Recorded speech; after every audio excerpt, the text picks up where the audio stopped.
आज हम बनाएंगे आलू की सब्ज़ी और वो भी बेसन के कोट के साथ। तो बहुत ज़बरदस्त रेसिपी है, ज़रूर इसको ट्राई करिएगा, बहुत मज़ेदार भी है। तो अब आते हैं रेसिपी की तरफ। तो यहाँ पर हमने तेल लिया है 3 टेबल स्पून, उसमें राई डाली 1/2 टी स्पून।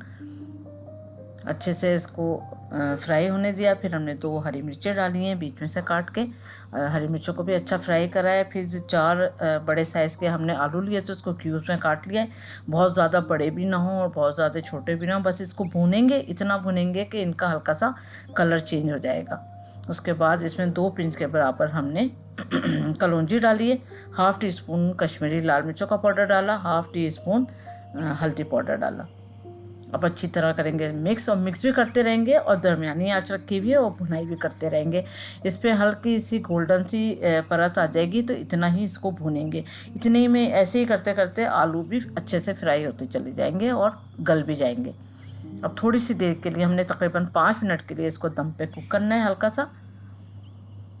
तो ये दम पे हमने कुक कर लिया है। उसके बाद हमने 2 टेबल स्पून जो है वो डालिए, मूंगफली डाली है, और ये कच्ची मूंगफली थी, कूट के डाली है। और 2 टेबल स्पून यहाँ हमने बेसन डाला है, और बेसन को भून लें और फिर डालना है। 1 टीस्पून नमक डाला है और 2 तलहार मिर्च डाली है। अच्छा, बेसन को वैसे यहाँ पर भी भून सकते हैं अगर आप चाहें तो, लेकिन फिर बहुत ज़्यादा ही भुनाई करना पड़ेगी ताकि बेसन की रॉ स्मेल ख़त्म हो जाए। तो अगर चाहें तो बेसन को थोड़ा सा पैन में आपने भून लें और फिर इसमें डाल लें, तो वो ज़्यादा इजी है। और लेकिन यहाँ पर फिर भी भुनाई करनी है क्योंकि पीनट जो है वो कच्चा है। तो पीनट को यहाँ पर अच्छे से, मूंगफली को हमने फ्राई करना है, तो बहुत अच्छी सी भीनी सी खुशबू आ जाएगी आलूओं में। अब भुना हुआ पिसा हुआ ज़ीरे का पाउडर जाएगा 1 टीस्पून, और 1 टीस्पून हमने कुटी हुई धनिया डाला है, कुटा हुआ धनिया। अच्छी तरह मिक्स करेंगे और 4-5 मिनट इसकी भी भुनाई करेंगे। आलू ऐसी डिश है जो हर घर में खाई जाती है और बहुत मज़े से खाई जाती है और डिफरेंट डिफरेंट तरीक़ों से बनती है।